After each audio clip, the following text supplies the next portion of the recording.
Commissioner Jones? Here. Commissioner Dunlap? Here. Commissioner Walton is absent. Commissioner Wright? Here. Commissioner Caldwell is absent. Commissioner Medina Hernandez? Here. And Chair. Yes. We have quorum.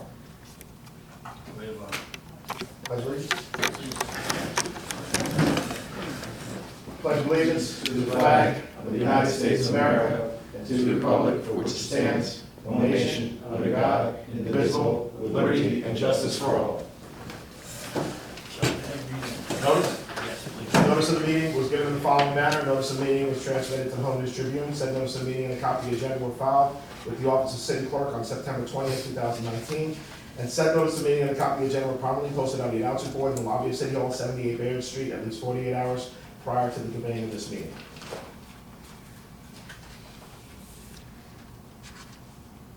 We move into, You have the August minutes, Mr. Chair, first. correct. I didn't have my cheat sheet here. Can I have a motion for the August minutes? Can I have a motion on the August minutes? So move. Second. And Commissioner Wright will abstain. Right. He was not here. Okay, that's approved. Yes. Okay. Commissioner Jones? Yes. Commissioner Dunlap? Yes. Commissioner Wright is abstaining. Commissioner Medina Hernandez? Yes. And Chair? Yes. Okay, yes. Go ahead. Can we move into, wow, can't believe it. Regular agenda or redevelopment matters? No, redevelopment matters, I was just pulling the thing there. So the first redevelopment matter, Chair, is redevelopment matter 39, is Resolution 39, acting as redevelopment agency, a resolution approving redevelopment agreement between Sterling Side Urban Renewal LLC, Sterling Side or redeveloper, and the Housing Authority of the City of New Brunswick, acting as redevelopment agency for a multi-family residential project in the Lower George Street redevelopment area. We need a motion in a second, Chair? I'll move it. Second. And Chair, we have our special counsel, John Hoffman, here to summarize. You may remember that there was a resolution which appointed Sterling Side as the redeveloper at the August meeting. You have before you a resolution to approve a redevelopment agreement which has been negotiated. It's similar to almost all the other redevelopment agreements. The differences are this project's located in the Lower George Street redevelopment area. As you may remember, it consists of a 5-story building, 53-unit rental building for households earning 50 to 60% of the area median income, with 9 one-bedroom, 32 bedrooms, 14 three-bedrooms, and 6 for people who are formerly homeless, with a community room, a terrace, a green roof, a computer lab, and 46 parking spaces. Sterling Side is an entity which is controlled by community builders. They built 3 projects here in New Brunswick already, which is Lord Sterling, Riverside, and Hope Manor. But they built thousands of low and moderate income units across the country. In the agreement, they represent that they own the property, that they have control of the property. They'll reimburse the agency for all costs, and I'll say they paid the agency's administrative fee, they paid the city ordinance fee, and I have an escrow check here today. They're obligated to obtain all approvals they already have, did before the zoning board, and have received on August 26th a resolution of the zoning board approving the project. They have to the extent possible, we have these in all the agreements, they have to attempt to use reasonable efforts for qualified residents of the New Brunswick public housing. Construction is scheduled to begin in July of 2020, completed by December of 2021. That depends on them getting the tax credits that they need during the 2019 round. If they don't, the time for construction would be delayed for a year. That means starting in July 2021, completed by December 2022. They have the usual insurance with $5 million of comprehensive liability. The Housing Authority is named as an additional insurer along with the city. They have agreed to identify and hold the Housing Authority harmless for any kind of actions if any injuries happen or anything happens on the site. And there's a lawsuit, they will, in addition to the insurance, identify, hold you harmless. The project's estimated to cost $19.3 million. There'll be debt of about $2.3 million, and a tax credit equity of about $15.9 million. We have the usual covenants, they can't discriminate, they have to build just what they said they're gonna build according to the redevelopment plan and the site plan. They have, there are usual limits on transfer. They can't transfer the agreement, they can enter into leases, they can give easements, they can get a mortgage, they can give it to an equity investor as long as they stay in control of the project. If they try and transfer control of the project, they have to come back here and show that whoever the transferee is has the financial and the development wherewithal to complete the project. And they would need your consent at that point. There's a default clause if they breach any of the terms of the agreement, or if they stop construction or abandon the project for 6 months. And then they do the usual representations, and we have a force majeure clause, which means that if there's something beyond their control, a storm or anything that delays construction, that would delay their obligations. And everything's under New Jersey law. So I can answer any questions, but it's the usual agreement that with an entity that we've dealt with before, has experience and has built some very nice housing here in Brunswick, and this looks like an excellent project. Questions from the commissioners?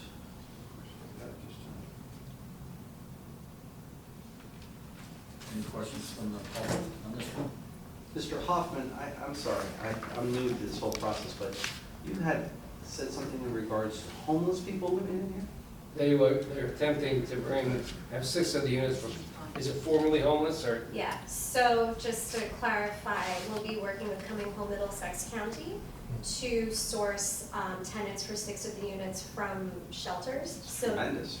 yeah, no, I mean, it's Tremendous. great. So they have a coordinated assessment list that has all of the families and individuals in temporary housing or in shelters. We'll be working with them to bring people in that meet the income requirements, get them tax credit certified, and then they'll be able to move into the building. And in addition, we'll have on-site services at no additional cost to tenants. That coordinator's job is to make sure that those tenants receive all of the services they need, from education to health. It's great. And the parking is underneath the project. Yes, there's It's all 46 units of sheltered parking. ground floor Which parking. Lord Sterling will share, I think, 5 of the spaces, right? 3 of the spaces in the spaces, garage, yeah, plus 2 on the there's street. 2 on-site parking spots as well. Thank you. We gotta have a vote? Commissioner Jones? Yes. Commissioner Dunlap? Yes. Commissioner Wright? Yes. Commissioner Medina Hernandez? Yes. Commissioner, Chair? Yes. Okay. Resolution number 40 is a resolution acting as redevelopment agency, a resolution approving redevelopment agreement between New Brunswick, Jersey Urban Renewal LLC, redeveloper, and the Housing Authority of the City of New Brunswick acting as redevelopment agency for a mixed-use development in the Jersey Handy redevelopment area. Can I have a motion to move? Need a motion, second, Chair. I'll move it. I'll second. Okay. John Hoffman is here to speak about the redevelopment agreement. You previously approved the redeveloper to be the redeveloper of the site. This is a phase 2 of the project. You have again here the resolution to approve the redevelopment agreement. Phase 1 of the project consisted of a Walgreens store, a commercial building, and a retail building. Phase 2 is 3,000 square feet of retail, 7,800 square feet of a flex warehouse, 192 residential units, a 420 car garage, and a 112,000 office building. It is projects estimated to cost $27.5 million, funded with $6.9 million of equity, $20.6 million of debt. The redeveloper either owns the land or has some of the land under contract. This is phase 2. The redevelopment entity is controlled by Edgewood. Edgewood is built from Jersey Handy and Fulton Square, so they have the economic wherewithal to build the project. Again, they've agreed to pay all agency costs and all agency redevelopment fee, and to obtain all the government approvals. They will also use reasonable efforts to hire qualified residents from public housing. Construction is going to begin 60 days after they receive all approvals, but no later than June 30, 2020, and be completed by December 31, 2024.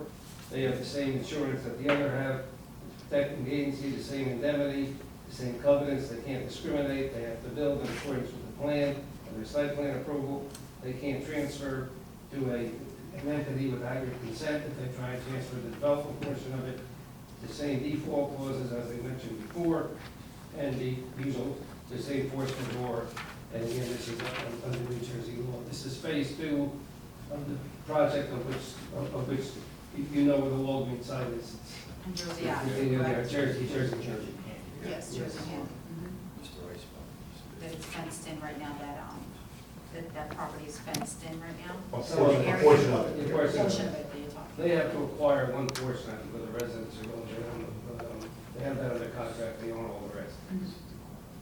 And it's all conforming with the plan. There's a little area for a flex warehouse, and there's an office building, and then there's a 20-car garage and 190 residents. Questions from the commission? Any homeless going to be involved in that project? No. Not anything, so I just want to make sure. Chair, just as a point of order, Mr. Hoffman keeps, and you'll hear that mentioned, and it was mentioned previously in the other project, about working with the housing authority.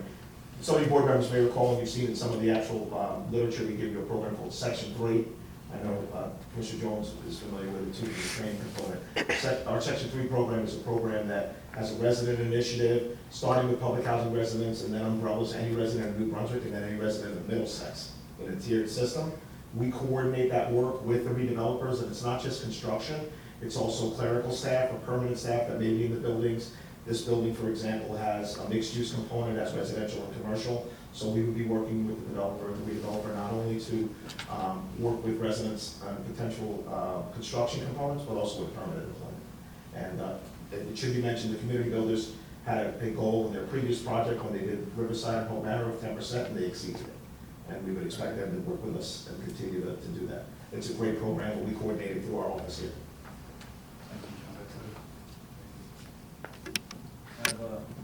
You already have it. Ready? The vote. Commissioner Jones? Sir? You sorry? They have a question? Yes, Mayor. Yes. Thank you, Mr. Chair. Charles Cradaville, New Brunswick Today. I had a few questions about this agreement. First, how much time did the board members have to review the redevelopment agreement before tonight's meeting? Go ahead, John. Well, the agreements go out on 3 days prior to the meeting. Okay. And that's after special counsel has done their work and I've reviewed it as well. Okay, so I presume the board members reviewed it before the meeting. Did anyone, who else reviewed the agreement before the meeting? Oh, I got it. Before me. Before now, who has reviewed it? I got it 3 days prior. So you guys saw, but who else? So I didn't get to see it. I presume Mr. Hoffman, Mr. Clark, who else reviewed it? It's not public, it's not public. That's what you said. Right, so, but have you reviewed it? Yes, I have. Okay, has Mr. Hoffman reviewed it? I negotiated. Yes. Okay. I drafted it. Has anyone else in the authority reviewed it? Or just the board, Mr. Hoffman and Mr. Clark? I would assume, yes, just the board, Mr. Hoffman and myself. Thank you. I do want to just briefly make a comment about this development. It's been characterized as a phase 2, and I think that people should remember the history or look it up and know that this is, phase 1 wasn't exactly a success. This developer had touted that they were going to build a supermarket and housing at the site, and that was going to happen more than a decade ago, and it never did. So a large portion of the site has laid vacant and fallow for years. This developer, to my knowledge, correct me if I'm wrong, has not built a single unit of affordable housing in the city of New Brunswick.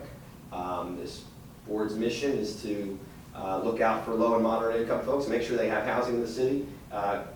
There's no plan for any affordable units in this place, correct? That's correct. Okay, so I think that the board should take into consideration. And another thing you should take into consideration, and this is important, I brought it up when the hearing, when you designated this redeveloper back in December, this is the last large site in the neighborhood, really, that could potentially be home to a neighborhood school. You talked about that last time. Yeah, thank you for remembering it, and I do think that, this neighborhood needs a school. There used to be a school called the Washington School that was unfortunately sold and demolished in the 80s. The district is in need of classroom space. They're not in a position to have this neighborhood go without a school much longer, and I'm concerned if this last piece of land is going to go towards, a warehouse and apartments, when the neighborhood really does need a school. Finally, just need to ask about Mr. Hoffman. Correct, you're still on the Robert Wood Johnson board? That's correct. Okay, and so I do want to point out that Jack Morris is still the chair of that board, correct? a nonprofit hospital board. He is the chair. Okay, so Mr. Jack Morris is the owner of Edgewood Properties, and so I am He's somewhat. not the sole owner. Okay, but he's one of the principals of Edgewood Properties, which is doing the negotiating. So I'm a little concerned that Mr. Hoffman was the one negotiating with a company owned by his fellow Robert Wood Johnson board member, especially since Robert Wood Johnson is eyeing to take over a public school and purchase the Lincoln Annex School right now, which only exacerbates the issue that I'm bringing to your attention here. And that's all I have. Please look to this agreement with skepticism, and please consider these things before you vote tonight. Thank you. Thank you. John, can I have a roll call? Yes. Mr. Jones? Yes. Mr. Dunlap? Yes. Mr. Wright? Yes. Mr. Medina Hernandez? Yes. And Chair. Yes. Okay, and then the last redevelopment item is resolution number 41, acting as redevelopment agency, a resolution extending until December 24th, 2019, the time for approval of a redevelopment agreement with Fulton Square Urban Renewal LLC as redeveloper of project site for a mixed-use development in the Sanford-Remsen redevelopment area. Need a motion Can I second? have a motion and a second, please? So moved. I'll second.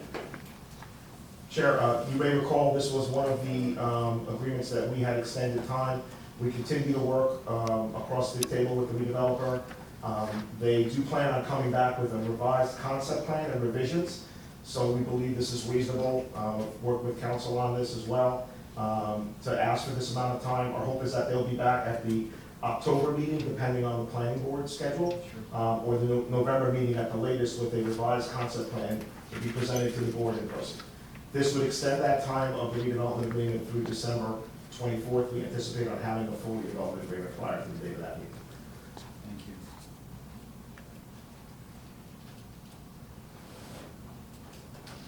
Questions from the commission? Have a roll call, please. Mr. Jones? Yes. Mr. Dunlap? Yes. Mr. Wright? Yes. Mr. Medina Hernandez? Yes. And Chair. Yes. Okay, motion passes Thank you very much. Thank you, guys. Thank you. Shall I keep going? Yes, John. Sure. Resolution number 38 is a resolution authorizing and approving the payment of bills for the month of August 2019. Can I have a motion and a second, please, on this resolution? So moved. Good luck with the project. I'll second. Ready? Yes. Mr. Jones? Yes. Mr. Dunlap? Yes. Mr. Wright? Yes. Mr. Medina Hernandez? Yes. And Chair. Yes. Okay. Other than that, my report will stand. Chair, I did want to mention, we are going to start up the heating system season again, I'm sorry. So we're hoping that the heating systems will be started shortly. We'll be going system by system and building by building again. And my hope is that we'll be able to get through the majority of that. We're going to be able to nurture back to life. We may need some revisions or some other capital items that were already approved at the last meeting, which we'll hopefully work within that framework. And then lastly, as of today, we do not have a functioning federal budget after September 30th. We're hoping that a final CR will be approved prior to that date. There was a proposed CR that made it through the lower house. It got marked up in the Senate, but has not reached the president's desk. So I'm hopeful that we'll have a continuing resolution. I do not believe in any way, shape, or form we'll have an actual budget. So that continuing resolution, as you may recall, appears to be similar to the last one that came after the last shutdown, which is basically an extension of current levels, give or take, some fungibility that they may do at the HUD level, but we don't know what program funding will be until the continuing resolution is passed and signed by the president, and then the HUD secretary apportions the money by program to the programs. So right now, we just know that it's going to probably be a continuing, short-term continuing resolution. That'll probably be until sometime in December. And that's it. Any comments from anyone? Good evening once again. Charles Cradhill with Brunswick, New Brunswick today. I'd say when I entered the room, I was pleasantly surprised to see 7 nameplates, and already had the chance to congratulate the newest member of the board, Mr. Wright, and so I do wish him well. All the best in the position. It's a challenging role, but I hope you'll rise to the occasion and do well. And I did just, since this came as a surprise to me, I normally do get the governor's announcements about appointments, and must have missed this one or not received this one. But I did just have a couple of quick questions. Maybe Mr. Clark might know. What date was the appointment made of Mr. Wright? I can find out afterwards, it's on my desk. Okay. I mean, I know what date we got the letter, again, those transactions typically happen prior to, so I know what date we got the letter, I wouldn't know what date the formal action that they took was, nor, but I can tell you the date of the letter. I'll follow up. No problem. And the appointment was made by Lieutenant Governor Oliver, correct? The appointment comes from the DCA, so it's the DCA commissioner who is she's the acting DCA commissioner, technically by title, yes, so it is from the DCA. I don't know if the deputy director or if she signed the letter, I don't recall, but I have the letter, so I'll take a look. Great. And then just finally, what municipality is Mr. Wright a resident of? Is he a New Brunswick resident? John, that should be. That's on the That's DCA, that's not a question for us to Okay. answer. We wouldn't know that. Okay. Well, through the chair for Mr. Wright, what, you're a New Brunswick resident? It's up to the chairman. I just, do your research, and I guess you'll find it when you get your next letter. I'm sorry, Chair. Easiest way is to just ask. He's here. Well, I should also say that the DCA appointment does not have to be a resident of the municipality. But nor is it a requirement that he disclose that at all. Exactly. Okay, well, thank you for adding that it is not a requirement. Yeah, it's not, yeah, I the wasn't DCA clear on appointment. that, and so that's, The ordinance allows the DCA to make an appointment of any jurisdiction within the state of New Jersey. So it can be a resident of the state of New Jersey. but how about the city ordinance that requires housing authority members to Does be not apply to the residents? DCA appointment. City ordinance does not apply to the DCA appointment. It only applies to the mayor and council appointments, not the seven members. Yes. The DCA appointment is a state appointment through state statute, and the state statute reads that it can be a resident of the state of New Jersey. Okay, thank you. And so just, Yeah. Mr. Wright, could just tell us what You municipality. could be appointed to Franklin Lakes. The governor could put you up there.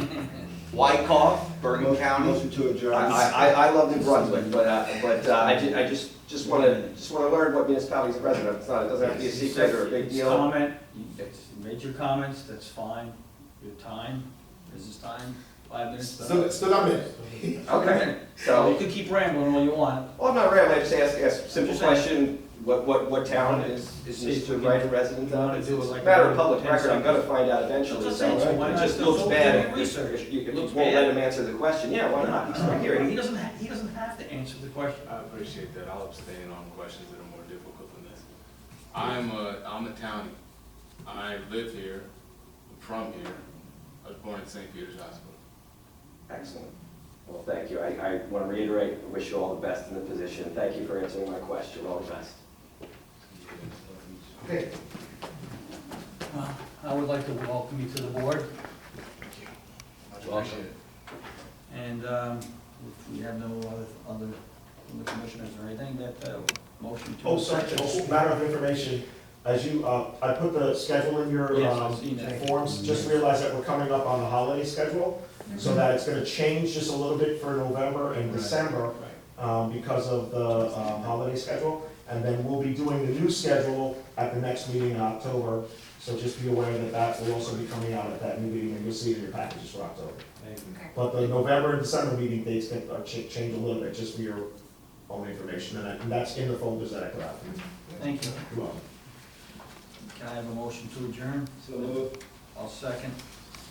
Mr. Jones? Yes. Mr. Dunlap? Yes. Mr. Wright? Yes. Mr. Medina Hernandez? Yes. And Chair? Yes. Motion passes 5-0, and the time is 7:09. Congratulations,